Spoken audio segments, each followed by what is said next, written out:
Namaskar and welcome to our continued coverage of the Prime Minister's visit to Japan.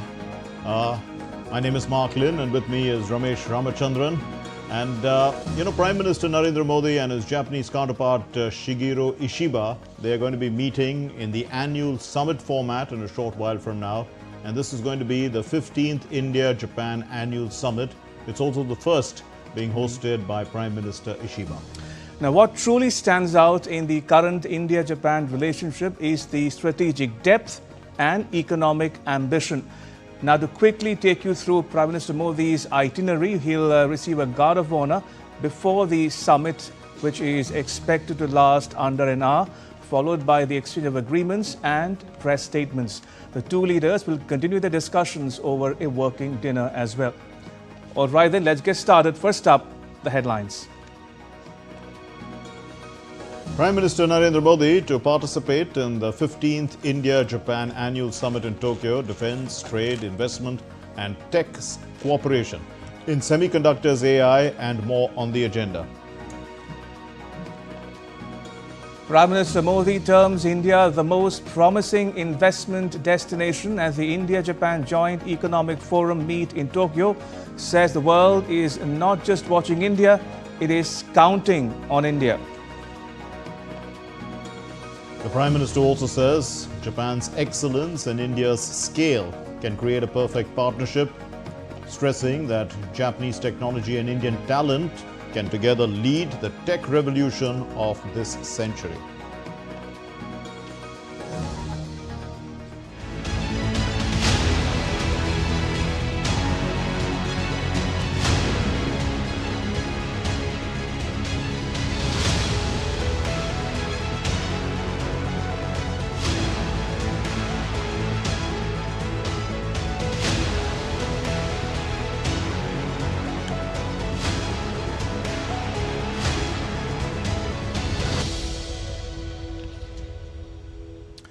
So, Prime Minister Modi has begun his two-day visit to Japan after attending the India-Japan Economic Forum in Tokyo. In fact, speaking at that forum, Prime Minister Narendra Modi explained the ties with Japan, which are strategic, powered by economic logic, and that India is the springboard for Japanese businesses in the global south. India and Japan's partnership is strategic and smart, powered by economic logic. We have turned shared interest into shared prosperity. India is the springboard for Japanese businesses to the global south. Together, we will shape the Asian century for stability. Highlighting changes in defense and technology sectors, the Prime Minister said that Japan is a tech powerhouse and India is a talent powerhouse.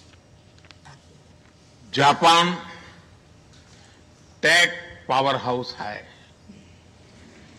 और भारत एक talent power house है। भारत ने AI, semiconductor, quantum computing, biotech और space में bold और ambitious initiative लिए हैं। Japan की टेक्नोलॉजी और भारत का टैलेंट मिलकर इस सदी के टेक रिवॉल्यूशन का नेतृत्व कर सकते हैं। The Prime Minister also said that together we can replicate the magic that we created in the auto sector in other sectors, in batteries, robotics, semiconductors, shipbuilding and nuclear energy as well. Bharat तेजी से 2030 तक 500 gigawatt renewable energy के लक्ष्य की ओर अग्रसर है। हमने 2047 तक 100 गीगावाट न्यूक्लियर पावर का भी लक्ष्य रखा है। सोलर सेल्स हो या फिर ग्रीन हाइड्रोजन, साझेदारी की अपार संभावनाएं हैं। भारत और जापान के बीच जॉइंट क्रेडिट मैकेनिज्म पर समझौता हुआ है।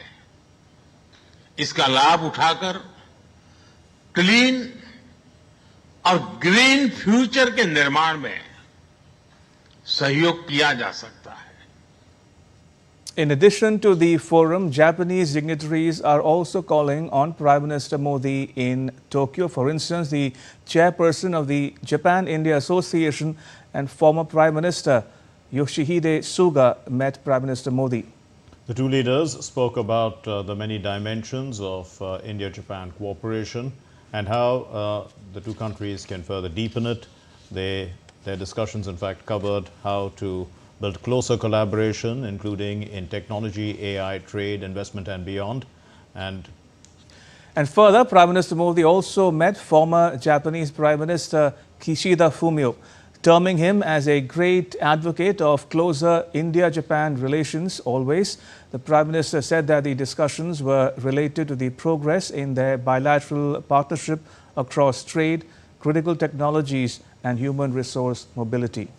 And both leaders also discussed the vast potential in emerging areas such as technology and semiconductors.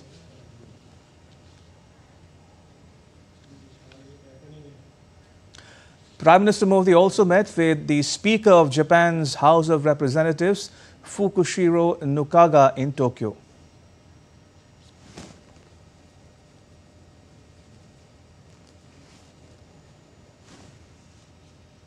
Well, earlier, Prime Minister Narendra Modi received a rousing welcome with a cultural performance as well from the Indian Diaspora. Prime Minister Modi acknowledged the performers with an appreciation. He exchanged smiles. There were chants of Modi, Modi and Bharat Mata Ki Jai echoing in the air. Now, the Indian diaspora shared their experiences on meeting the Prime Minister. Let's take a listen.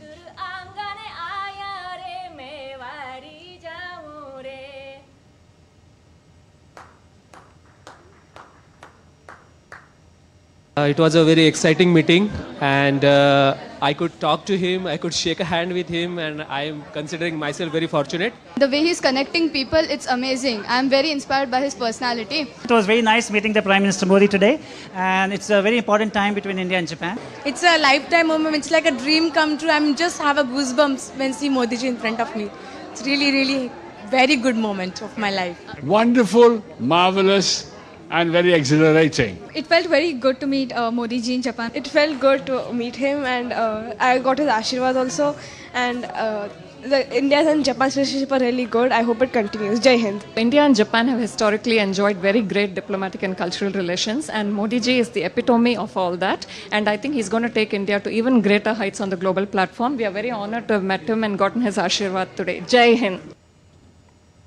And the Prime Minister had also given a written interview to a Japanese newspaper. It's the Yomiuri Shimbun. And he indicated that he would improve defense cooperation with Japan. Here are some of the highlights of that interview. Prime Minister Modi said that Japan-India joint declaration on security cooperation will advance our ambition for sharing a secure and stable Indo-Pacific for generations to come. The document is to be revised during the Prime Minister's visit to Japan. The revised draft of the joint declaration, originally signed in 2008, incorporates new areas of cooperation such as economic security and defense industry collaboration. Japan and India plan to exchange the revised document during a meeting that's going to take place in a short while between Prime Minister Narendra Modi and Prime Minister Shigeru Ishiba. PM Modi also said that collaboration in the defense sector has been a quote-unquote strong success story for India and Japan. He further added that together with political trust and natural complementarities, both India and Japan can design and produce next-generation defense platforms, not just for ourselves, but for the entire world. Now, as for the Quad Alliance, comprising Japan, India and the United States and Australia as well, Prime Minister Modi noted how it has expanded to cover maritime security, disaster relief and space cooperation. PM Modi further wrote, and I am quoting him, by combining India's scale and capabilities with Japan's advanced technologies, we can build a resilient and trusted semiconductor value chain, unquote. He stressed that cooperation in the sector will become a major pillar of the India-Japan partnership. He also described a high-speed railway project in India that will adopt Japan's Shinkansen system as a flagship project between India and Japan. Now, this rail project is going to connect the commercial hub of Mumbai with the industrial city of Ahmedabad. The Prime Minister welcomed the active participation by Japanese companies to have a 7,000-kilometer long network of high-speed rail in India. That's the vision. Now, Mark, India and Japan share civilizational ties as cultures connect. How does it influence our food preferences? My colleague Shubhendu Ghosh visited an Indian restaurant in Tokyo to find out more. Food has the magical power to transcend boundaries. Today we are at a popular Indian restaurant in Tokyo to find out how Indian delicacies are making their way into the hearts of the Japanese.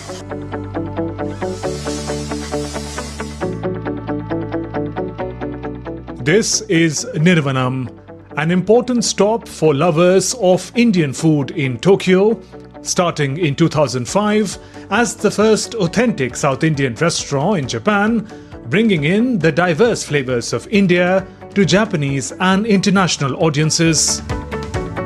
Japanese, they're very foodie people. They like all the food, especially they want to try the different kind of food and especially curries. But they need less spicy curries. And we introduce lots of South Indian food too. The Japanese people, they like. Known for its authentic taste, traditional recipes and warm hospitality, Nirvanam has introduced countless Japanese customers to the diversity of Indian cuisine.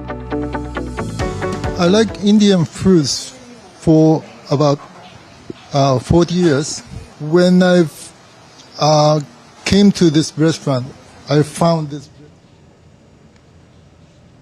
Well, we're getting in some visuals from Tokyo, and this is Prime Minister Narendra Modi.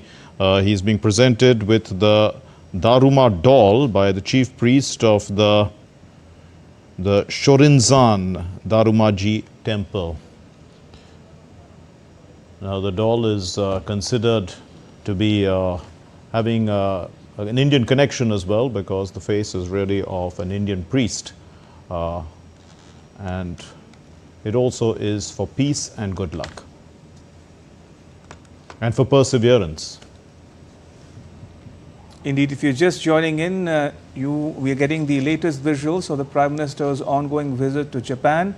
He has just been presented with the Daruma doll by the chief priest of the Shorinzan Darumaji temple.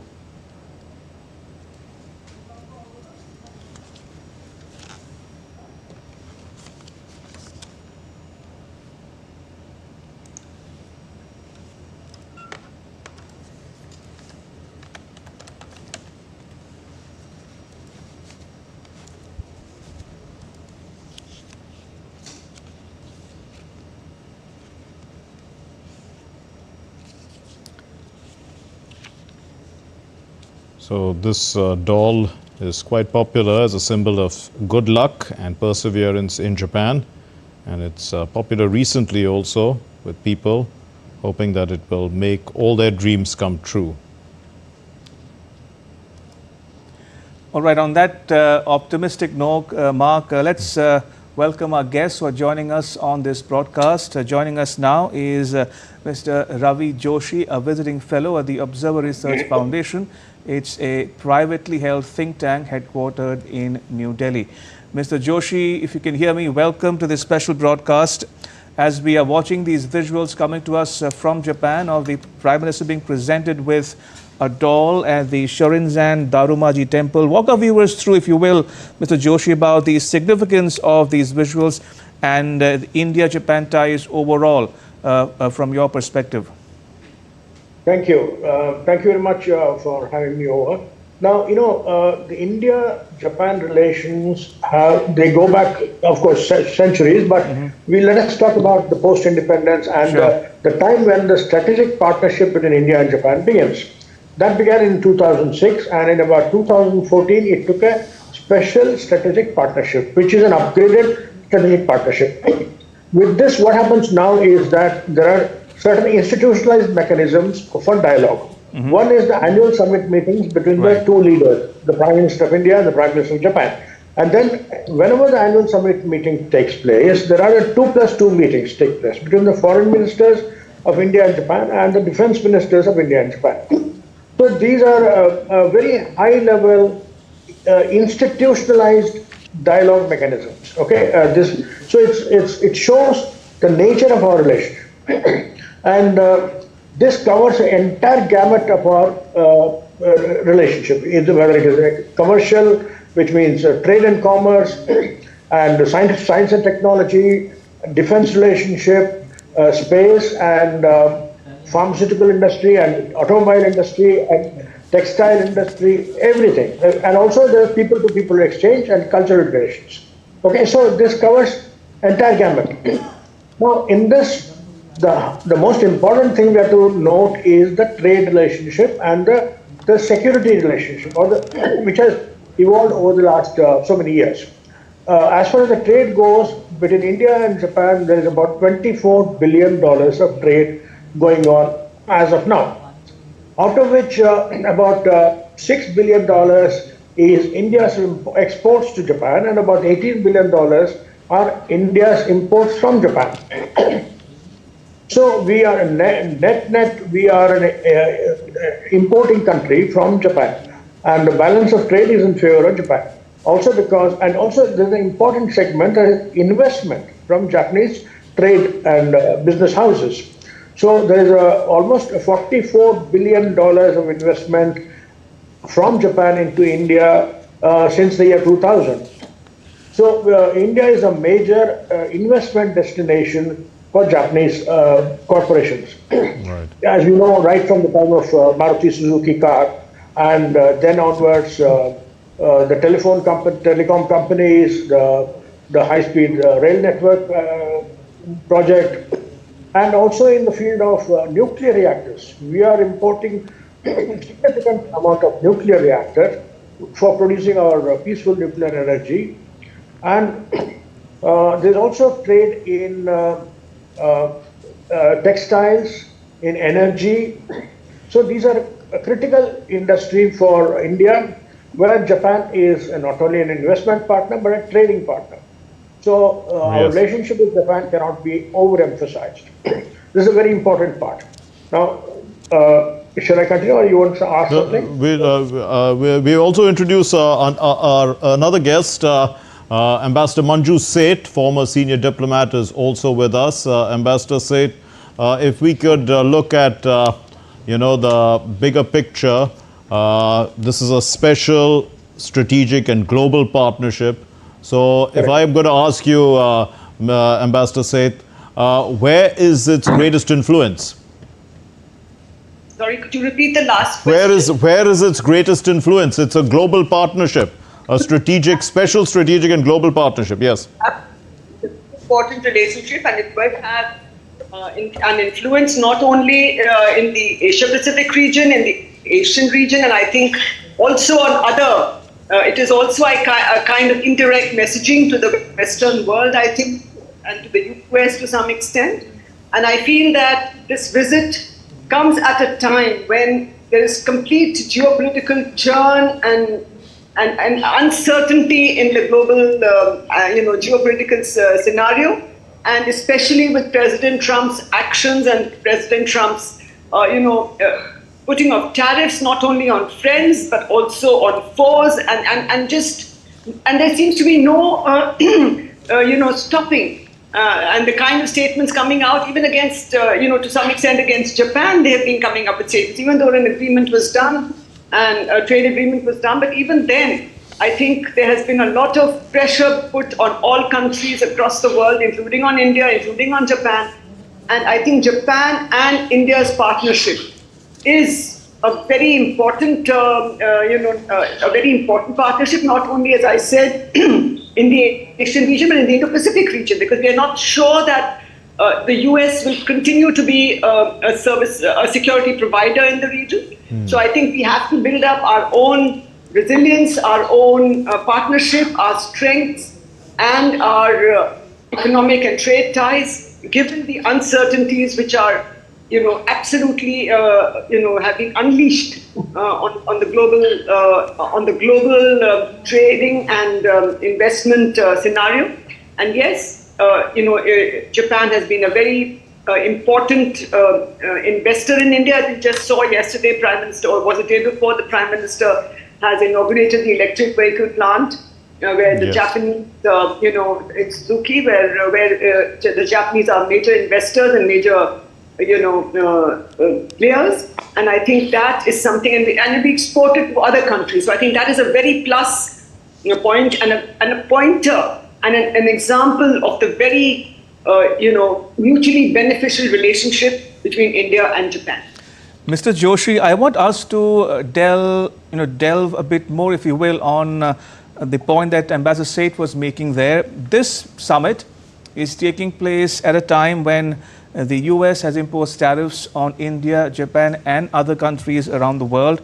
Do you think the US disposition or attitude towards both Japan, a treaty ally on the one hand, and India on the other, have imparted a sense of, one, urgency and two, purpose into the trade talks as well between the two countries? Yes, there's absolutely no doubt that with the coming of President Trump in the White House, there's a complete churn in the international community. And he has upended the relationship between countries to an extent which was never, ever seen before. He has used tariff as a weapon of not only of commerce, but also of changing foreign policies and security policies of various countries, whether they're friends or foes or allies. Now, the most important thing we have to note is that India has been particularly at the receiving end of Trump's anger about, anger which is actually directed against the Russia-Ukraine war, but India has been on the receiving end. Would you call it misdirected anger, Mr. Joshi? Correct. Absolutely right. You're absolutely right. So now you know the situation. So we are actually, as the Lady Ambassador said, that Japan has also been at the receiving end. Japan, which has been an ally of America right from the post-World War period, which has been an ally right for nearly 70 years, it's also at the receiving end of Trump's tariff war. So, but India is much more at the receiving end. So now Prime Minister Modi's visit to Japan today and to China tomorrow, on Sunday he will be in Tianjin, is actually a kind of a response to what Trump is doing, that India is not without friends in the world, and India has got its old partners like Russia in the international community, and now we are reviving our relationship, renewing our relationship, which had gone into a bit of a downside with China. So we are sending a strong signal, and of course with Japan there was absolutely no downside between India and Japan relations. They were always very, very cozy and very positive. So now we are strengthening that, but you must remember here, it's a very fine balance we have to play in our relationship with Japan vis-a-vis our relationship with China. It's almost like, Prime Minister Modi going to Japan first and then going to China is almost like Foreign Minister Wang Yi coming to India and then going to Pakistan. So China may actually perceive it like that, because Japan is a partner of India in the Quad system. The Quad is a combination of 4 countries, US, Japan, Australia and India, which is seen by China as an Asian NATO. So that's a very tricky situation we are in.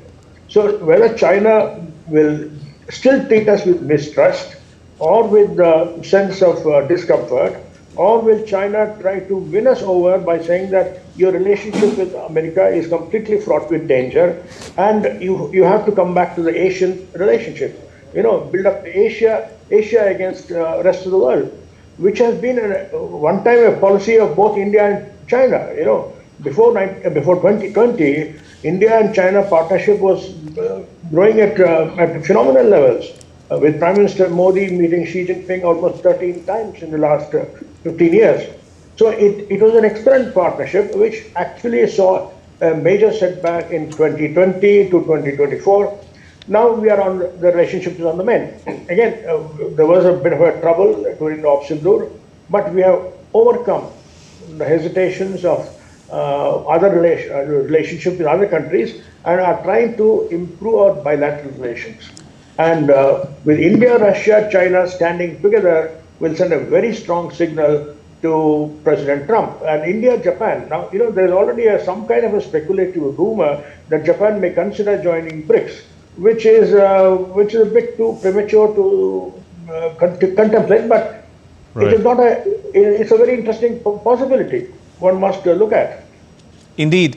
Ambassador Seth, while we are waiting for the first visuals to become available to us of the Guard of Honor being presented to the Prime Minister in Japan, let me go back to the point you were making earlier, talking about bilateral trade. Now, India-Japan ties, are marked by political stability. There are no differences of bilateral issues outstanding between the two countries.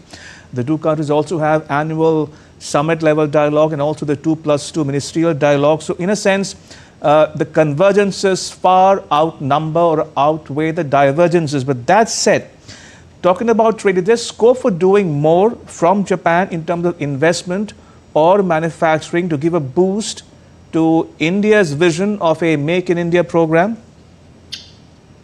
Absolutely, and I think that the PM also made very clear in his speech at the India-France Economic Business Forum, and he made it very clear. And I think, and if you see over the past few decades, Japan has been a regular investor in India. They've been making in India, including all their companies have been investing here, and we have seen that it has, and its ODA, its overseas development assistance, has also been quite a bit in different sectors in India. So being a reliable partner, a consistent partner, and a consistent investor. And already the investment has been growing. Every year we find more investments being made, and they've already committed, including in the high-speed rail sector, in infrastructure, and now also, as Prime Minister Modi has indicated, and I think they have also indicated from the Japanese side that they are willing to invest and work together in technology and innovation, that is in semiconductors and chips and AI. So I think, and of course, in the traditional sectors where there have been all these years, in automobiles, in electronics, and in other, energy sector and infrastructure sector. So I think the nuclear collaboration will only increase, a peaceful nuclear collaboration. And I believe that this collaboration or this partnership with Japan is only going to grow, and its investments are also going to grow, because it has always committed, and it's always been committed to a strong partnership. And also I think some of the reasons are that we have a very, an ancient civilizational connect as well, a cultural connect, and of course, people-to-people connect is also very strong. And these things all contribute to a positive, relationship between the two countries. Mr. Joshi, you did mention about the Quad. So, to what extent, is the Quad responsible for defense collaborations between India and Japan, and whether this is being seen also as a vision well beyond the Quad, I mean, as a net security provider in the Indo-Pacific, and also the aspect now of economic security being added? India-Japan relationship has been growing independently of the Quad. Okay, so our economic and defense relationship has been an independent factor outside the Quad combination.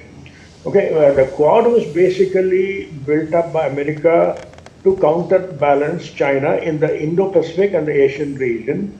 And with the Quad, what happened was India started buying more defense equipment from US, not so much from Japan or Australia. So, but what happened is that there have been consistent maritime exercises between India and Japan. Okay, and that is a part of the Quad. You can say that as a part of the Quad. India-Australia maritime naval exercise, India-Japan naval exercise, India-US naval exercise.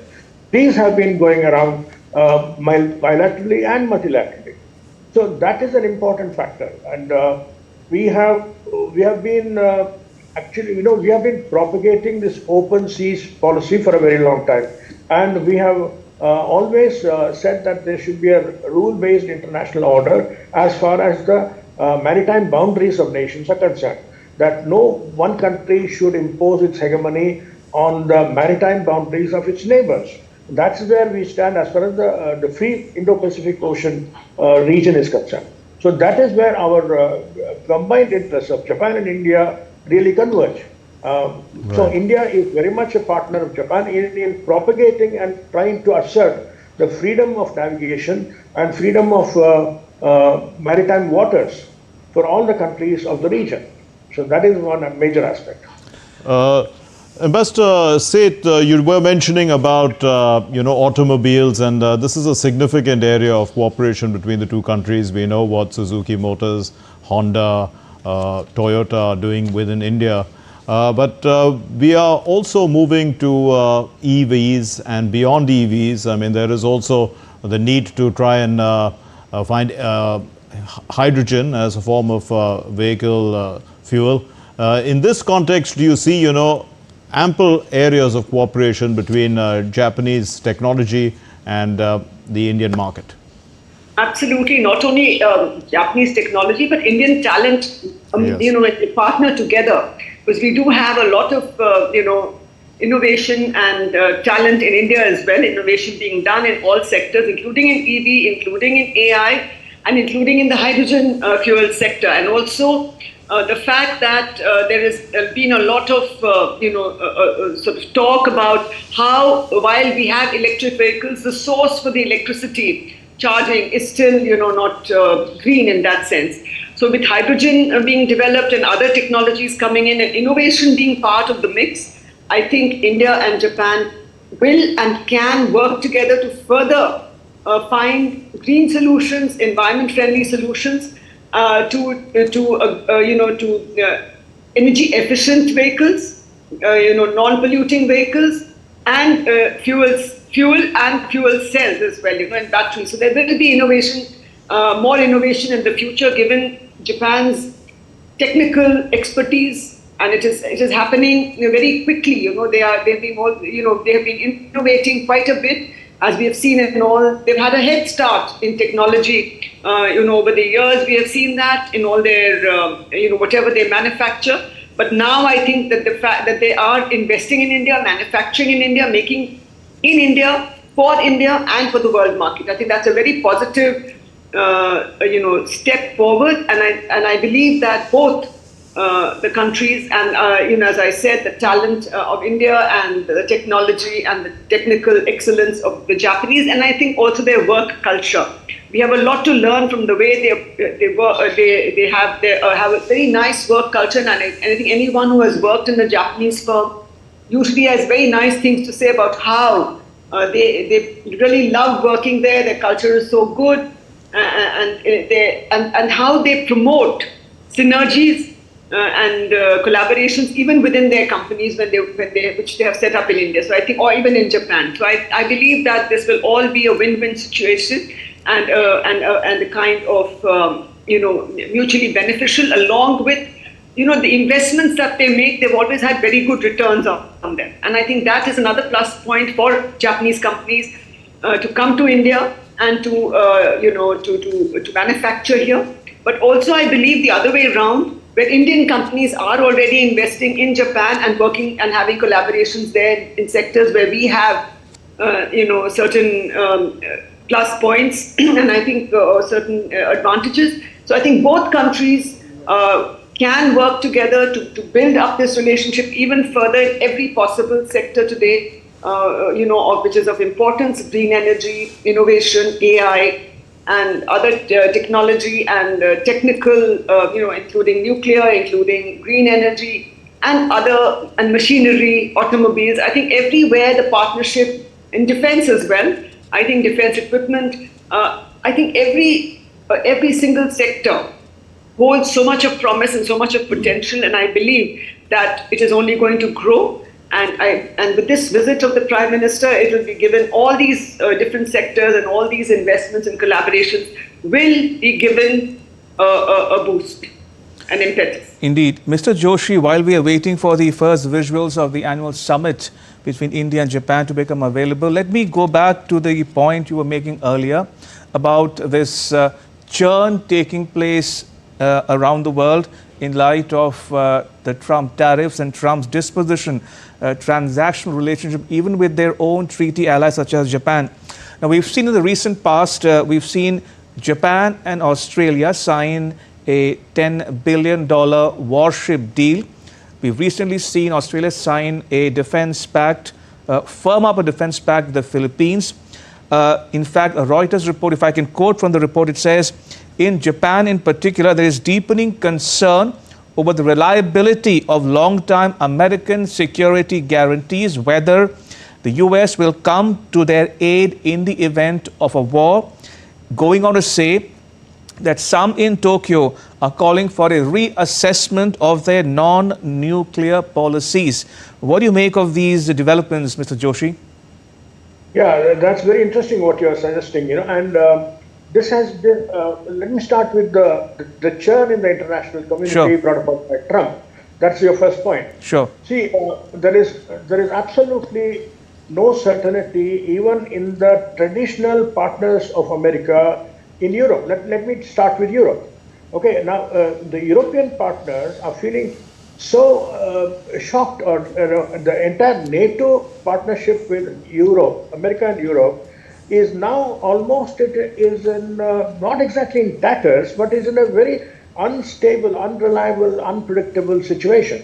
The way that Trump dealt with Zelensky, and then the way that Trump dealt with President Putin, completely independent of the conflict situation that's going on, and the kind of promises he made to Putin and the kind of upbraiding he did for Zelensky, it almost it threw entire European partnership off the track. They were completely shocked because neither France nor Germany expected that Trump will actually throw Zelensky under the bus in his desire to make quick friendship and establish a kind of a negotiated settlement with President Putin. If you remember the Alaska meeting, President Trump went to the Alaska meeting by saying that we should first have a ceasefire. But by the end of the meeting, he completely gave up the idea of ceasefire. And he accepted Putin's argument that there should be a peace deal first, not a ceasefire, which actually meant that President Putin will go on advancing while the negotiation keeps on going. Anyway, now coming back to your second point regarding a realization that has come up in Japan that they should now no longer depend upon American security umbrella for their security is a very strong message of their assertion of independence from the old treaty partners. And the second point that you actually made was regarding Australia-Japan defense relationship, which actually stems from the fear of China and fear of China's hegemony in the Indo-Pacific region, where both Australia and Japan are victims of China's overreach. And if both of them are realizing this and are building up a maritime defense partnership, it's a very strong signal, not only to China, but to America, that we can do without you in this region. Now, there was a time when America was the pivot. Actually, America used Australia and Japan as the pivot in its counterbalancing efforts towards China, and America became the net security provider in the region. Now, America is no longer regarded as a net security provider, either in the Pacific or in the Atlantic. So, what happens to America's great promise of being a security provider to Europe or to Asia? So it's in a completely unpredictable situation we are into today with President Trump. And nobody knows his mind, and nobody can exactly say whether we can depend upon America for this or for that, and how do we shape our foreign policy or security policy. So this is, if the old allies of America are facing it, you can imagine the plight of India, which has never been as strong an ally of America as Europe was, or as Japan was.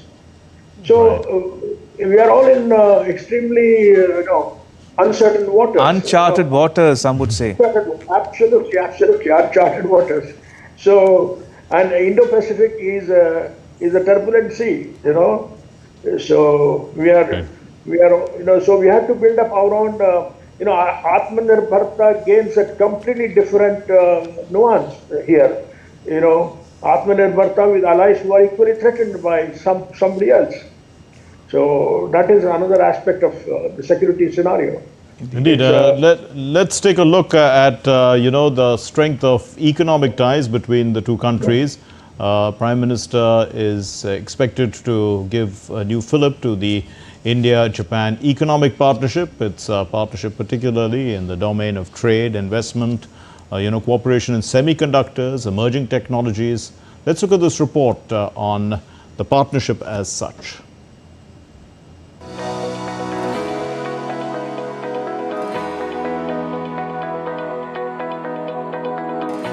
While India and Japan share civilizational ties, economic cooperation forms the bedrock of their modern partnership. Prime Minister's visit is expected to give a new fillip to India-Japan economic relationship, particularly in the domain of trade, investment and cooperation in semiconductors and emerging technologies. The comprehensive economic partnership agreement between the two nations has significantly strengthened the bilateral trade, with over 1,400 Japanese companies operating in India and 11 industrial townships across 8 states hosting Japanese enterprises. Earlier on Wednesday, PM flagged off the e-Vitara, Suzuki's first made-in-India global strategic battery electric vehicle in Gujarat. These vehicles, made in India, will be exported to 100 countries. Expectations are high for Indian and Japanese businesses from Prime Minister Modi's visit.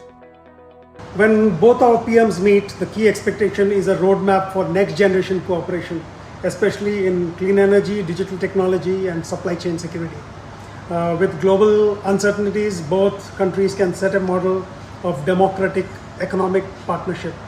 Strengthening defense and semiconductor collaboration will also be high on the agenda. I believe the Japan-India partnership is necessity.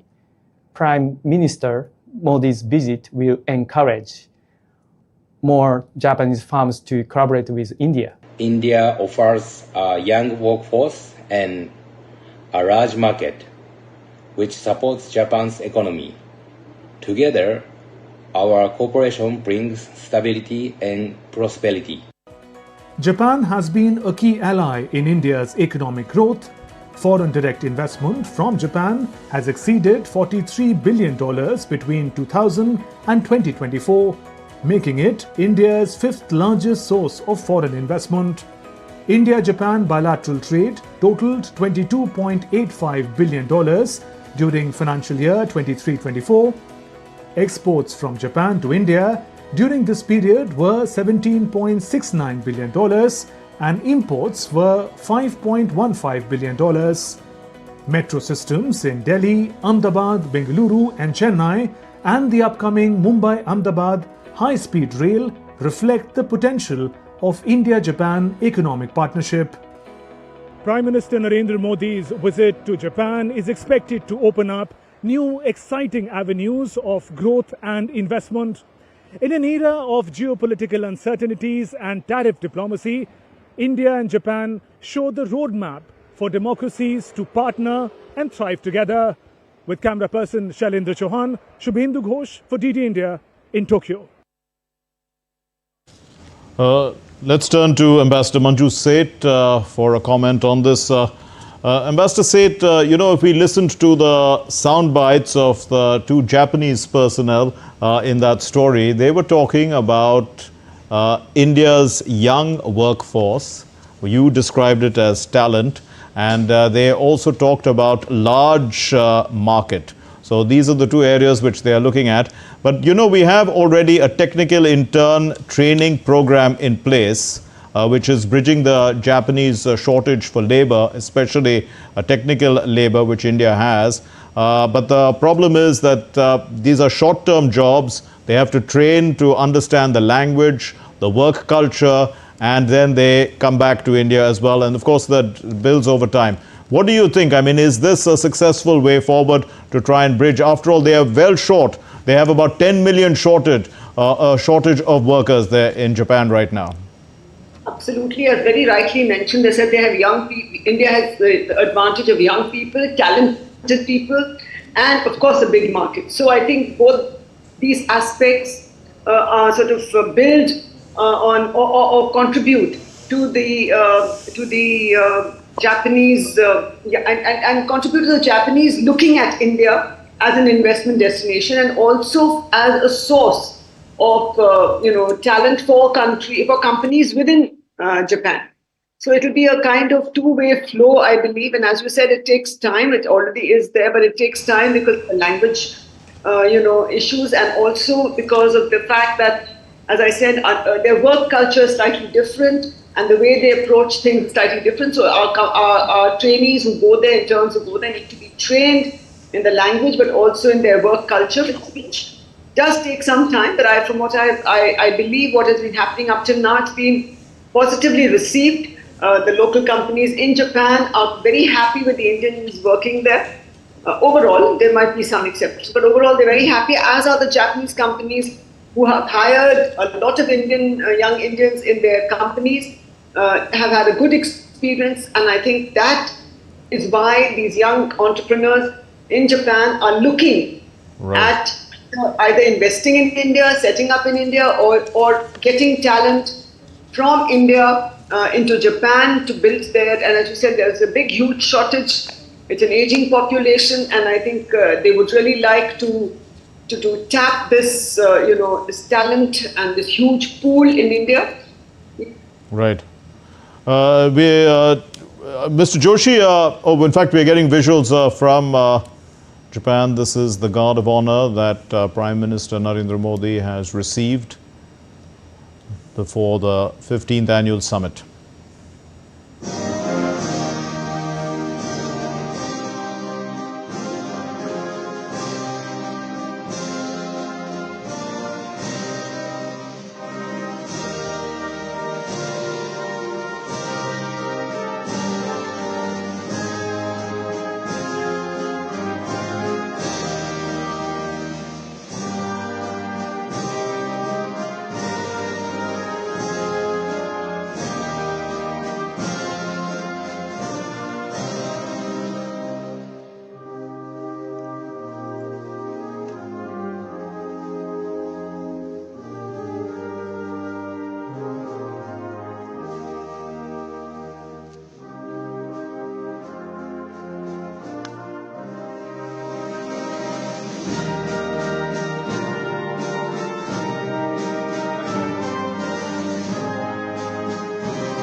तो ये delegate level meeting से पहले जापानी जो प्रतिनिधिमंडल है उनसे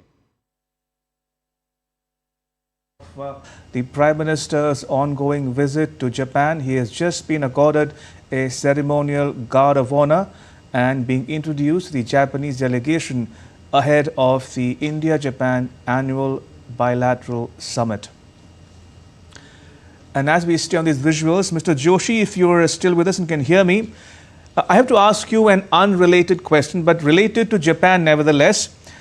It's interesting that the Liberal Democratic Party, the LDP, has ruled Japan for the longest time, barring one or two episodes in the 90s, for instance. The LDP has ruled Japan forever. What explains this conservative consensus, as it were, in Japan? The prime ministers keep coming and going. There's a high attrition rate in Japan, but the party seems to remain in power. Well, this has been a traditional feature of Japanese political system, that generally the political system has been liberal democratic, but there have been instances where the far right has come to power, and the rise of far right has been unsettling to the neighboring countries. That's an important factor, which the Japanese political system and as well as the people in Japan have been noticing. That the rise of the far right all over the world has been a recent phenomenon over the last 2 decades, which has been going around, whether it is in Europe or in US or in some of the Asian countries.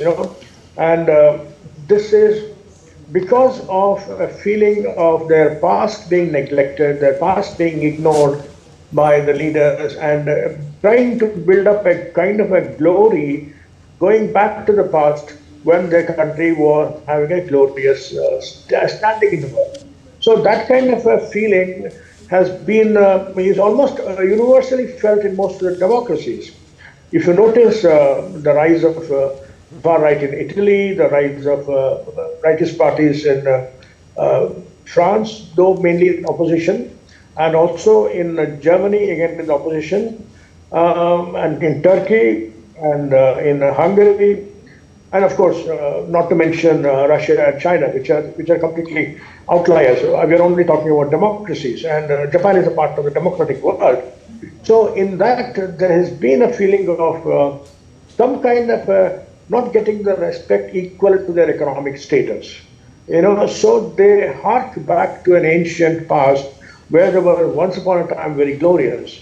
And so this kind of an ideological outpouring has gained a lot of sympathy in so many countries, and Japan is no exception.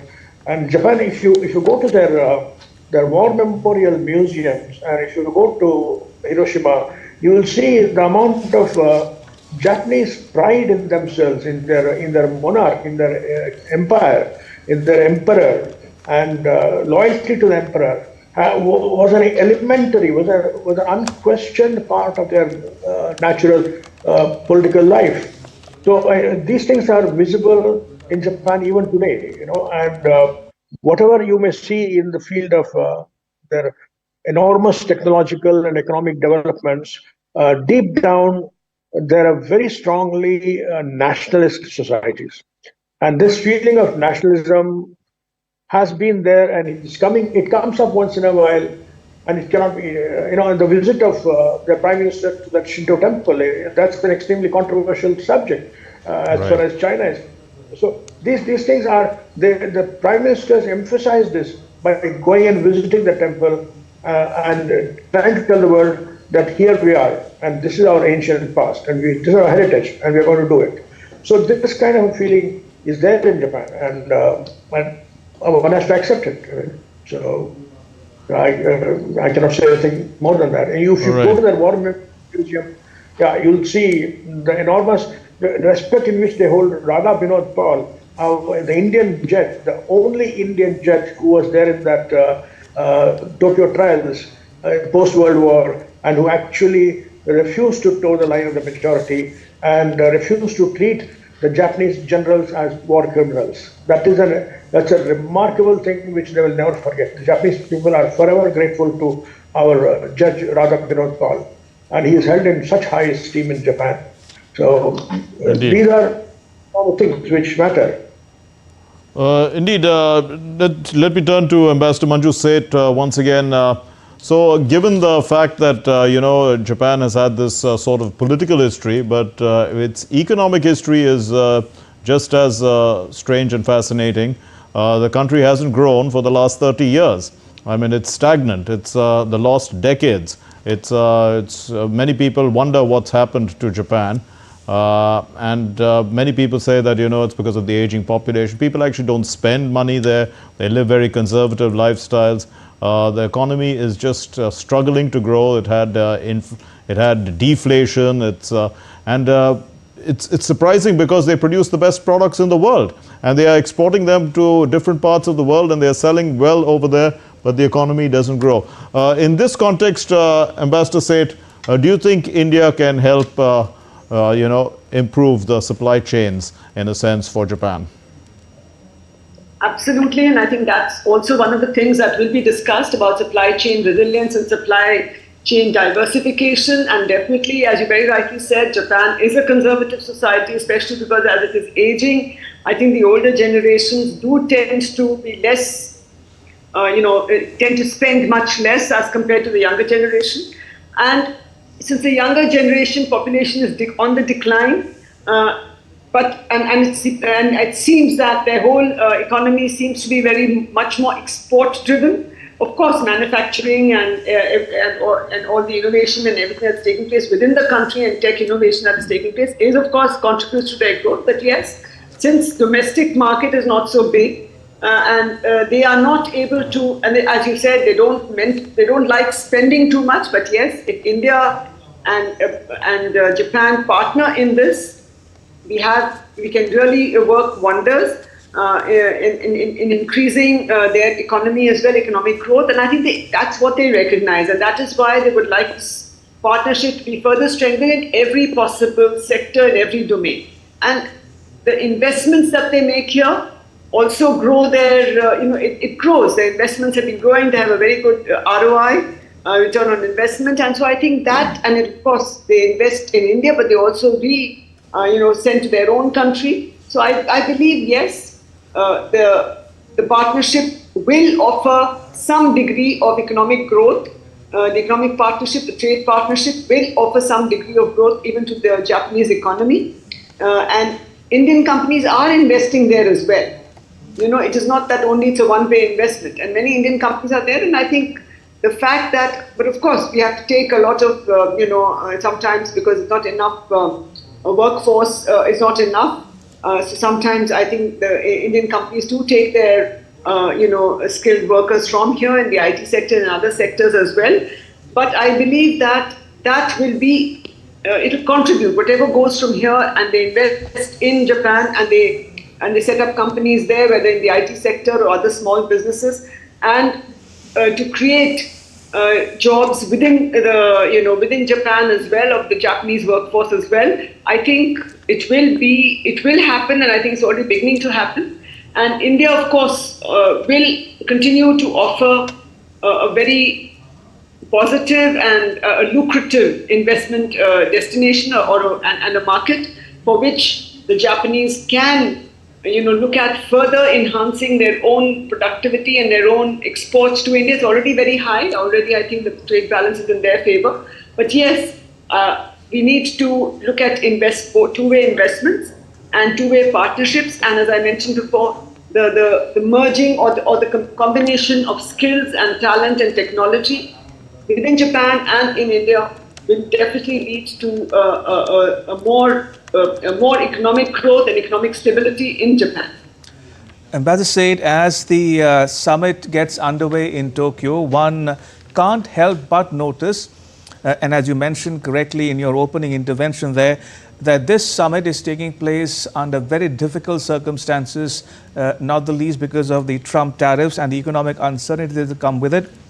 But also another indicator would be that the change that's taking place over the last several years is manifested in one other development. For instance, when PM Modi visited Japan and the US a few years ago, he coined this acronym JAI, Japan, America, India.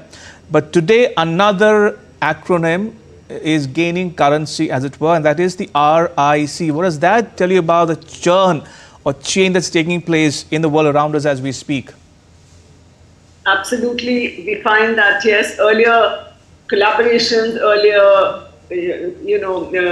these kind of multilateral or trilateral, sort of collaborations or cooperative kind of organizations are changing because the churn is constant. It's upending whatever was, whatever the existing systems, the existing partnerships, all.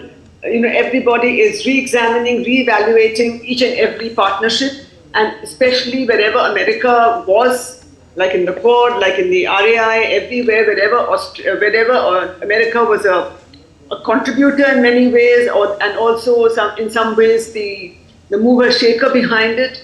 All those partnerships, those organizations, all those collaborations are all under much strain, and uncertainty is there. So we don't know how things are going to pan out as we go forward. So I think, yes, RIC is being looked at, and RIC I'm not sure it will be, it's going to present a challenge. It's still a work in progress, I believe.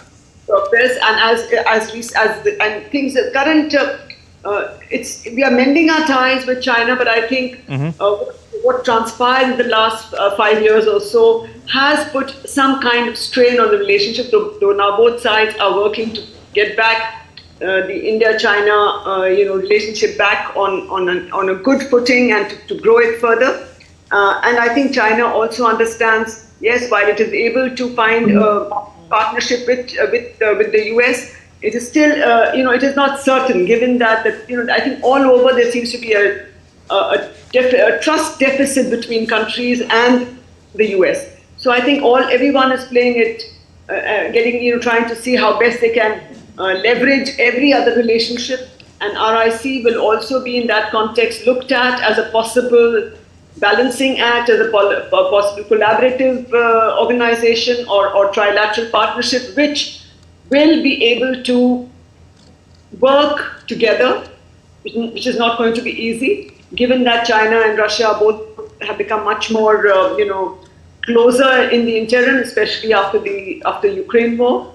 And India is not, with Russia it continues to be a very good partner, but with China there was a strain. It's rebuilding that. Both sides are rebuilding that relationship. And with the US, of course, I think everything is uncertain, though it is a mutually important relationship. I think many American voices have come up with this as it's an important relationship. It's an important relationship.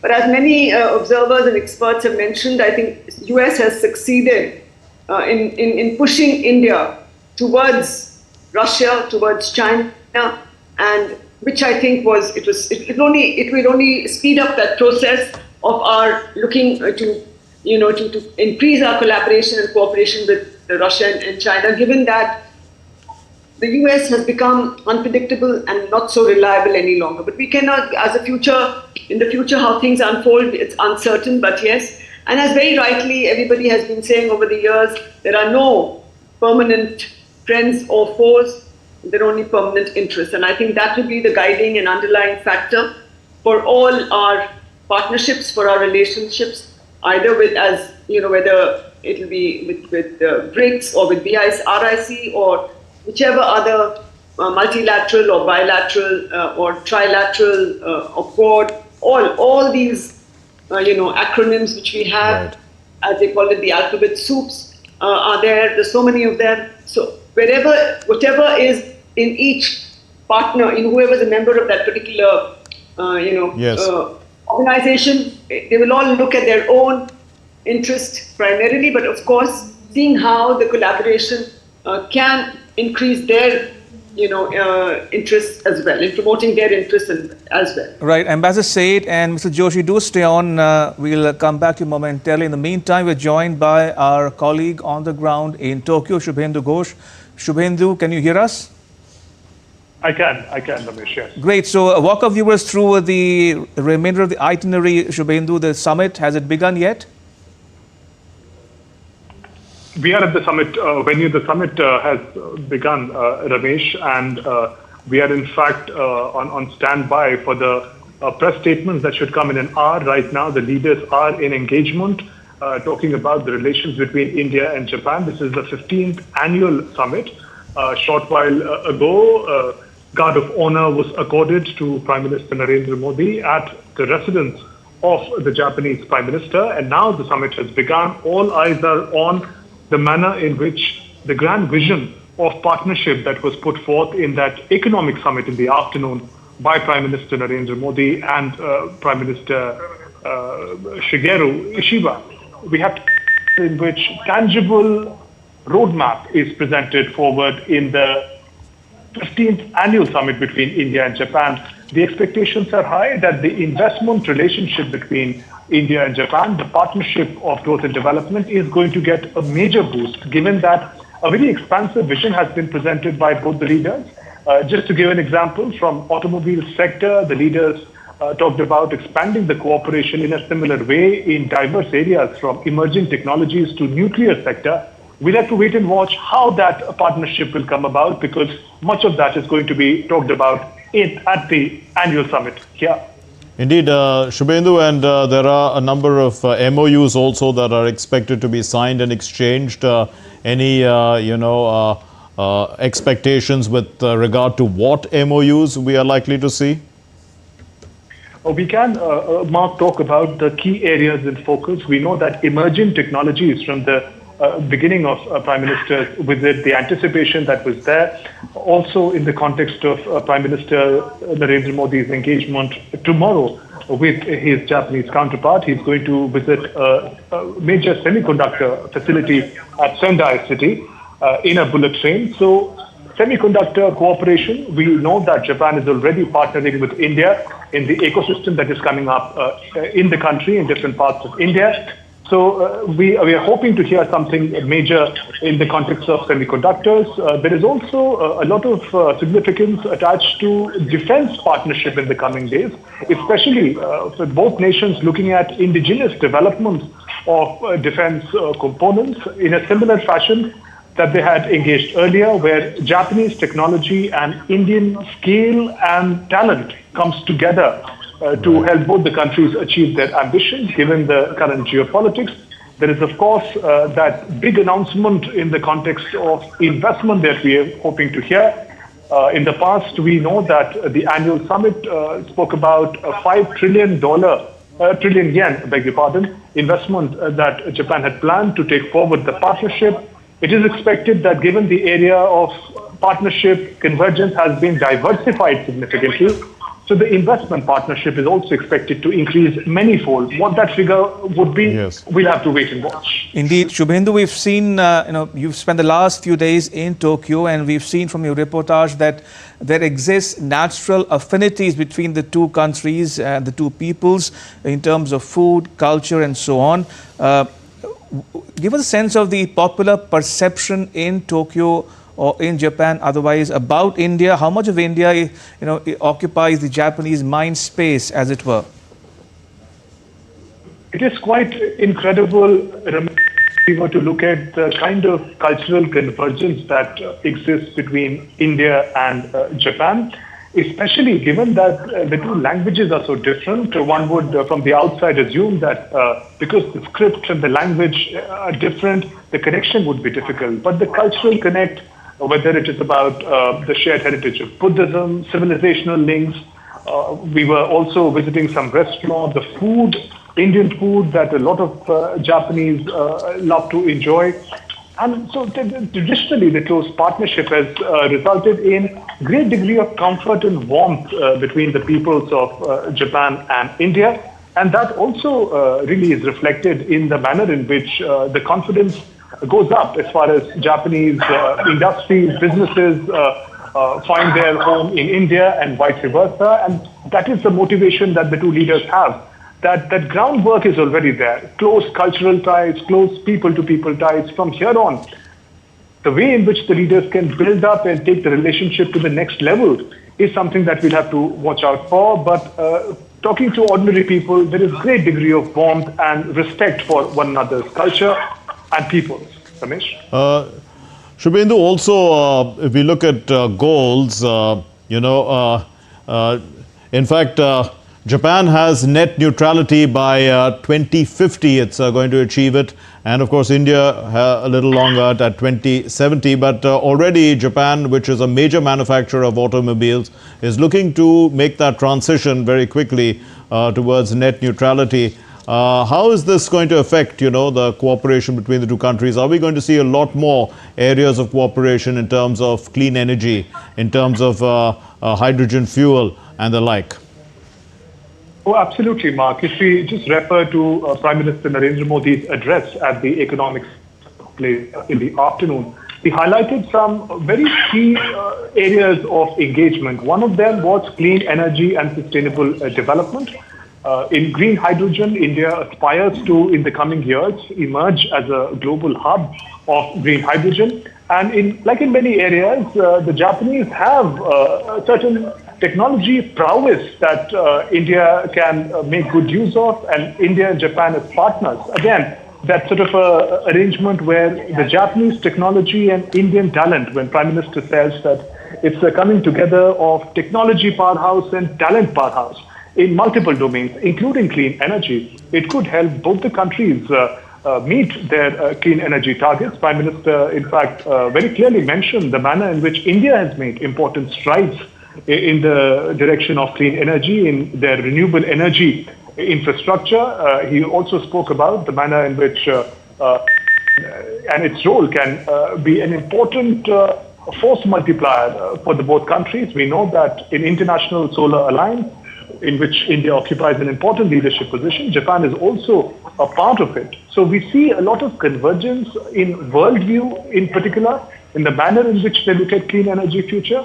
And we also see that they have the necessary infrastructure, the talent, the technology. It is just a matter of time that the roadmap comes into place and both countries are able to achieve their respective targets, which would obviously have great implications for other partner countries as well. Prime Minister did mention the concerns of the global south as well. So India-Japan win-win partnership does augur well for the global south nations as well. All right, we leave it there for now. Shubhendu, thank you for joining us and sharing your reportage with our viewers in India and around the world. We'll keep coming back to you for more as we go along. Right, Mark, time to go back to our guests, Mr. Joshi and Ambassador Seth. Mr. Joshi, if I can start with you, as my colleague Shubhendu was reporting there and talking about cooperation in clean and green energy, which brings me to the question of civil nuclear cooperation between India and Japan. Do you think Japan can be a favored partner for India in this sphere, especially when we talk about reprocessing of nuclear fuel?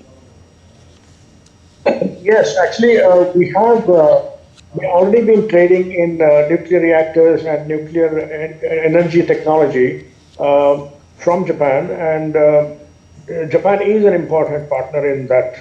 And the point is, we have to first of all establish to our own people that nuclear is a safe energy. You know, there's a lot of skepticism within India whether nuclear is a safe energy.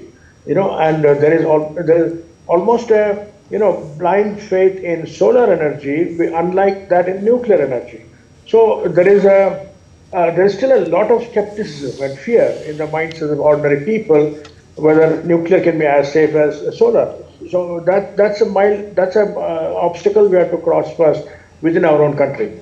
And then as far as nuclear fuel help is concerned, we have benefited greatly from help from Russia, and now Japan is also a great supplier for nuclear reactor technology and R&D in nuclear energy field. So that will continue to grow.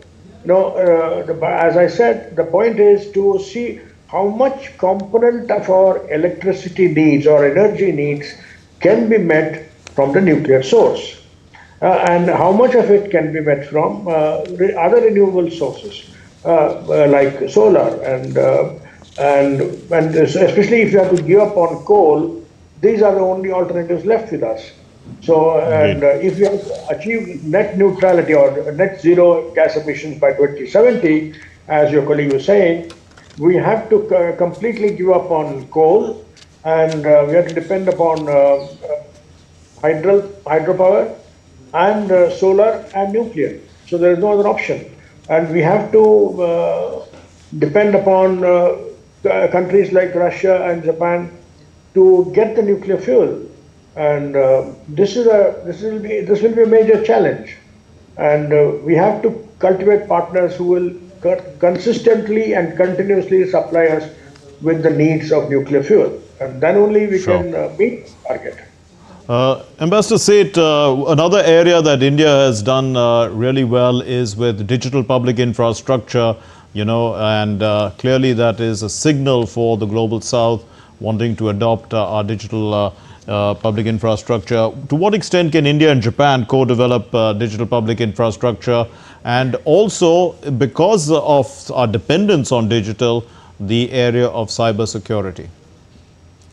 I think that's a very relevant and crucial aspect of the whole digital infrastructure scheme and the implementation, because if it is not secure, I think it will lead to a lot of cybersecurity attacks, a lot of problems.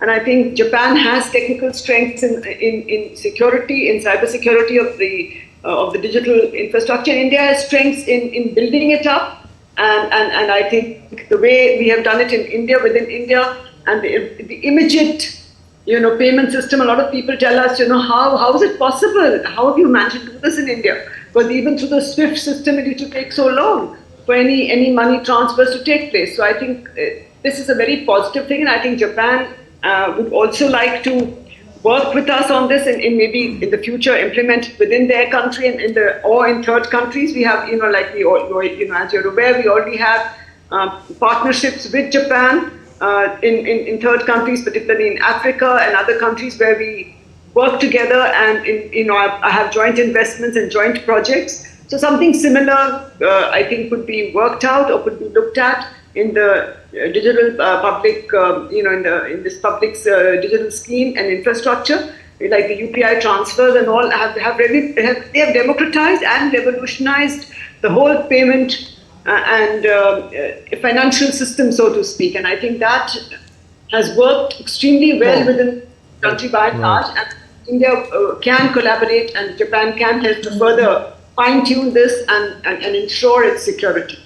Indeed. Ambassador Seth, this spread of investment across steel, automotive, renewables, semiconductors, real estate and aerospace cements Japan's confidence in India's long-term economic potential, no doubt. What's in it for the Indian SMEs, for instance? How would they stand to benefit from all of this? Japanese industry partnerships, will they stand to benefit the SMEs into the global supply chains? Absolutely. I think because a lot of the main industry, for instance, if you look at the automobile industry, there's a lot of smaller SMEs which provide the parts, the auto parts and the components, as well as the electronic systems. So it is a huge sort of smaller companies or smaller SMEs which sort of feed in to the bigger companies, and I think it is happening in the automobile sector, but will also happen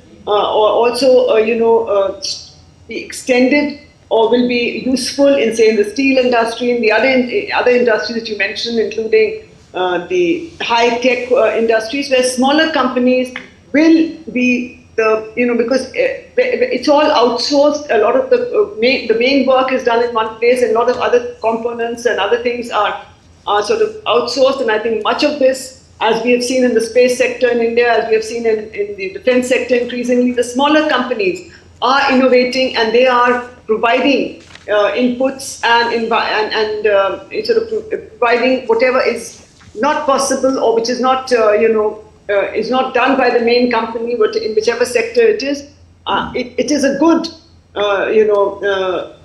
working model that is followed. And I believe that in these other sectors as well, the MSMEs in India will definitely benefit. And of course, as mentioned before, also training, skilling, and exactly ensuring quality control, etc., will be important. But I think it's already happening. I believe in the case of the auto parts sector, it is already happening. And even in the high-speed trains, a lot of things, components are taken from smaller companies, and in the construction of these high-speed and other railways and other sort of automobiles. Everywhere the SMEs are playing a role, and I think that if more investments come into the different sectors, in the energy sector and other sectors, I think they will continue to benefit the smaller companies who are working in niche areas, which are able to put or contribute to the companies. Ambassador Seth, obviously the Japanese have been investing a lot in India in the infrastructure area as well. India would require a lot more such investments. But, I mean, are there areas where India could improve, for the Japanese to work more easily here? Do you feel that, we need to do more to try and help them to address some of the issues they may have? Absolutely. I think one of the issues is ease of doing business. I think we have made progress on that, but I think that still remains an area of some, difficulty or concern for many foreign companies who want to come here, move quickly. But I think the government is looking at streamlining all the procedures and making it much more easier and simpler for companies who come and work in India, to set up businesses in India. And individual states also, I think, are moving quite fast and are encouraging and hand-holding many of the companies. And I think the Japanese companies in particular so far have had a good experience, and that's why more and more are coming and they're investing. But I think when a new company comes in, a little more hand-holding and more facilitation is still required and in the process. And I think that process is being simplified by the government, and it's a positive step, and it's been it's been a work in progress for many years. But I believe we are getting there, and once that simplicity and simplification is achieved, I believe more companies from Japan and from other countries will also come and set up in India and do business in India, which will, I think, lead to higher investments. Right now, the progress or the speed of investments hasn't been as high as we would like, because given our Indeed. And also in the area of labor mobility, ma'am, you did talk about skilling and training. Perhaps if we could speed up a little bit, more of our people could actually find their way to Japan and fill up some of those many jobs that are available in Japan. Absolutely, labor mobility is important, and I think Japan overall is quite positive towards, letting Indian labor or Indian talent come into Japan.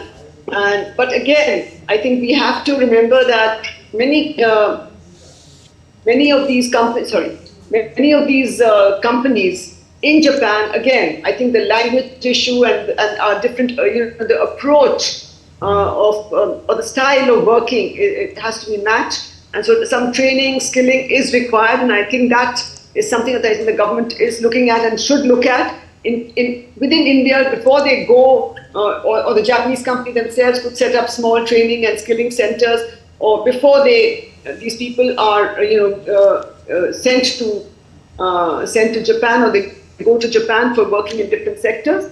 Already, I know that for some of the other, for the UAE and other countries, for the Middle East countries, there has been some, some schemes have been put in place for skilling and for training them in what is required, in identifying what is required in that particular market, the kind of skills and talent that is required.